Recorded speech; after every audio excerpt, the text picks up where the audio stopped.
What exactly are you doing here? Again? Do you have any idea how much explaining I have to do to my superiors because of your little visits? And before you say anything, no, I don't care how charming you think you are, you can't keep doing this. I have no idea how you keep managing to find yourself down here. Just please stop before you get me into any kind of trouble with the higher-ups.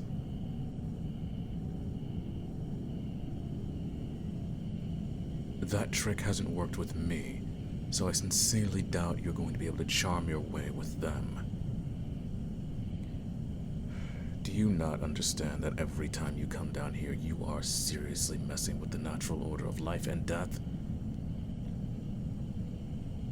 Do you mean no as in you haven't thought about it, or no, you simply don't care?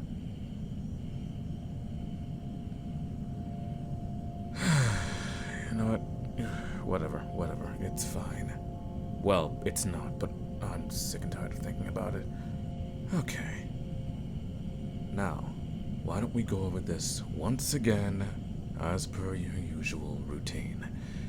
Why have you, once again, decided to waste both of our times with another one of your ridiculous visits?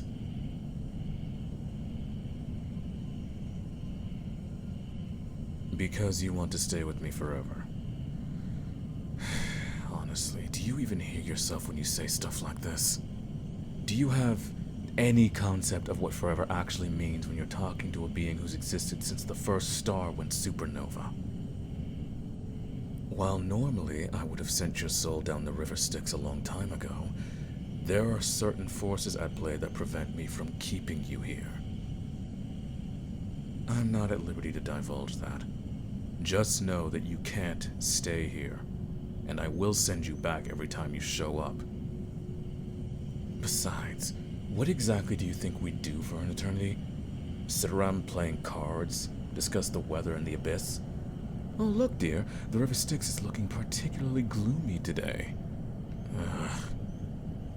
And don't give me that look. That look. That wide-eyed, hopeful expression that makes you look like a lost puppy. Though I suppose there is something to be said about your unwavering determination, considering the fact that most mortals faint when they see my true form. But you just... Not that your reaction matters to me. I'm simply making an observation about mortal behavioral patterns. Look, even if I wanted to, which I don't, the cosmic balance requires that I remain impartial. As death, I cannot play favorites. I can't just make exceptions because someone has convinced themselves they're fond of me.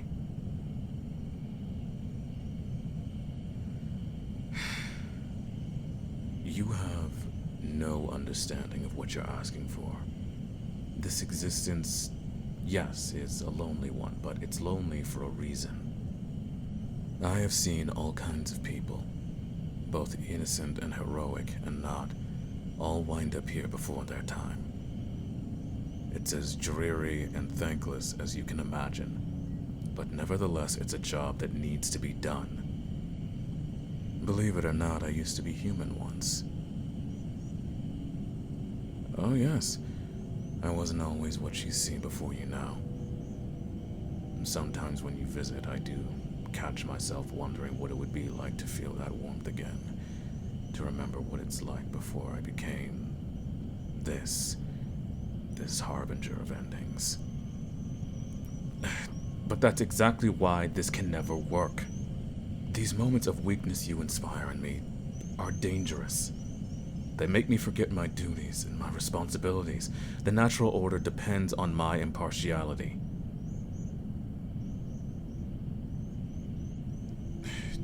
You know, you want to know another reason why I keep sending you back? No, it's not because I enjoy watching you walk away. Although I certainly don't mind the peace and quiet afterwards. It's because every time you linger here too long, I can see the life dimming in your eyes. This realm wasn't meant for the living. Your soul is so bright here in this darkness, like a candle in a cathedral. Beautiful, but fragile. And I won't be responsible for snuffing out that light permanently. Besides, I'm hardly someone you'd want to be in a relationship with. I don't exactly have the luxury to give a damn about anyone. Such is the nature of my responsibility. The only reason you keep getting to go back is due to a divine technicality. And even then, I'd argue you still shouldn't be able to keep getting away with this.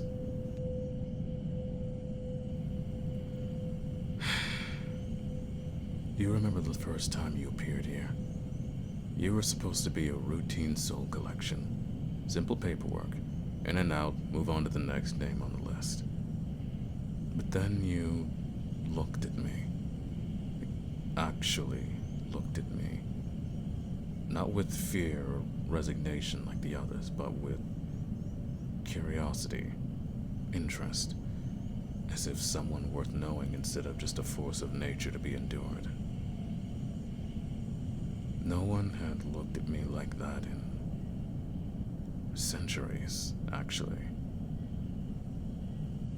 Which is why I should have processed your paperwork and immediately sent you on your way. But because the gods seem to favor you, I have no choice but to leave you be. Which means I have to sit here and listen to you talk. Listen to your stories, your dreams, your absolutely ridiculous theories about what the afterlife might be. And now look at what you've done. Yes, you've turned death itself into some sort of romantic comedy. Do you have any idea how this affects my professional reputation? What do I mean? I mean the other Reapers are starting to talk. Oh, there goes Death getting all sentimental again. Did you hear about his little mortal pet? It's embarrassing! But then you show up with all that determined expression, talking about forever as if it's the most natural thing in the world. And I forget why I'm supposed to be embarrassed.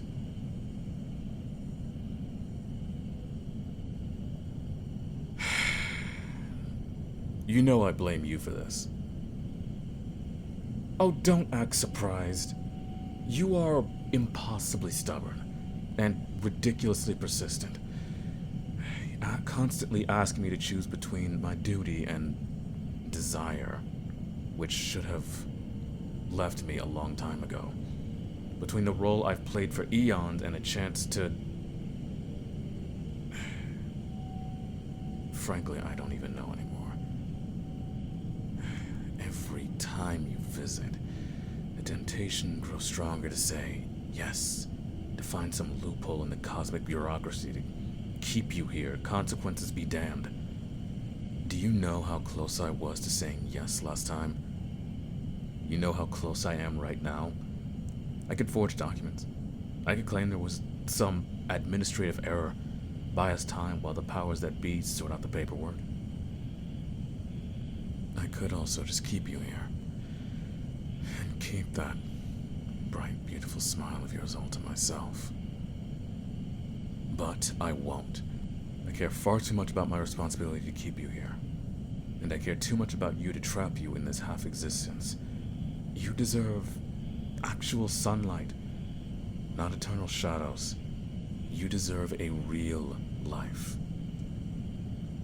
Which is why, no matter how many times you appear in my realm, no matter how many times you persuasively try to argue your case, and no matter how many times you flaunt that shit-eating grin of yours, I am going to send you back. Correct me if I'm wrong, but isn't that what you mortals define as love? Wanting the best for someone else despite what you want?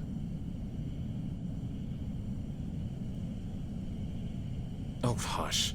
I'm not admitting to anything. But, fine. I'm at least willing to throw you a bone, if it satisfies you. I'm willing to admit that I have grown fond of your visits. It reminds me of a time when I used to be mortal. Reminds me that I'm more than just another cosmic function. I remember what it means to anticipate looking forward to something, and to miss someone when they're gone. When you're here, the darkness seems surprisingly less desolate.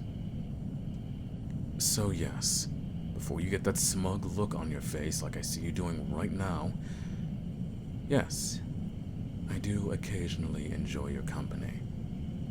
From your absolutely terrible puns about death, to your questions about what you think the afterlife is like. Even the way you're willing to reorganize my filing system every single visit. But regardless, being able to enjoy your company and being able to offer what you want are still two entirely different things. At the end of the day, I am death, and you are still mortal. Those are two facts that no amount of wishful thinking are going to change. Every now and then I see what happens to mortals who linger too long in death's domain. They become shadows themselves, caught between worlds, belonging to neither. And I won't let that happen to you. I'm sure the day will come where whatever divine responsibility you have will come to an end. And when that happens, you will inevitably make your way back here. And when you do, I promise you I will be here to guide you personally to whatever comes next. But until then, you need to live. Really live. Not spend your precious mortal years chasing after impossible dreams in shadowy realms. And speak of the devil, or angel in your case, I can already feel a divine presence pulling you back to your world. Good thing, too. I doubt your mortal form could sustain much more time here without consequences. Now, before you go, and you are going, I want you to promise me something. Stop wasting your life trying to die young just to see me again. Those accidents you keep having, the way you throw yourself into danger hoping to trigger another near-death experience, I see right through all of it, and it needs to stop. Well, if you care about me so much, then respect my wishes. Live. Go love someone who can love you back in daylight. Build a life worth living instead of constantly trying to escape it. Yes, I am asking you to visit less frequently. These constant interruptions are hell on my productivity. Once a month should be sufficient. For administrative purposes, you understand. Just to make sure your life thread is properly maintained in the cosmic ledger. Right then, time to go. And listen, when you do eventually return to stay, hopefully many, many years from now, if I have anything to say about it, I'll be waiting. We'll have all of eternity to figure out what forever looks like.